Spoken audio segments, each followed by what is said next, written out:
فصل فی حقوق الاسرۃ والاولاد۔ حضرت عبداللہ ابن عمر رضی اللہ عنہ روایت فرماتے ہیں کہ رسول اللہ صلی اللہ علیہ وآلہ وسلم نے ارشاد فرمایا، ان من اکبر الکبائر ان یلعن الرجل والدیہ۔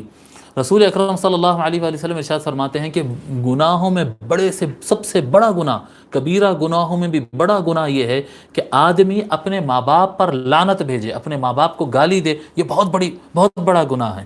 قیل یا رسول اللہ وکیف یلعن الرجل والدیہ، صحابہ نے پوچھا یا رسول اللہ ایسا کیسا ہو سکتا، آدمی اپنے ماں باپ پہ لعنت کیسے بھیج سکتا ہے، اپنے ماں باپ کو گالی کیسے دے سکتا ہے؟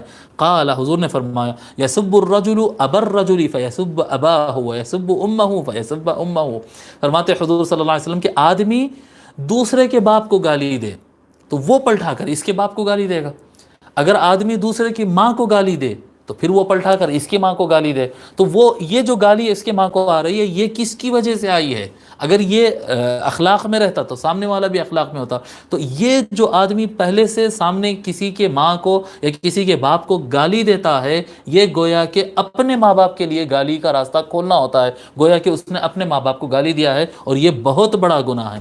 تو کبھی بھی کسی کے ماں باپ اور ان کے بڑوں کی بے حرمتی نہیں کرنا، یہ بہت بڑا گناہ ہوتا ہے۔ ٹھیک ہے، حقوق الاسرہ والاولاد کا چیپٹر ہم پڑھ رہے ہیں، فیملی اور اولاد کے رائٹس جو ہیں اس سے متعلق۔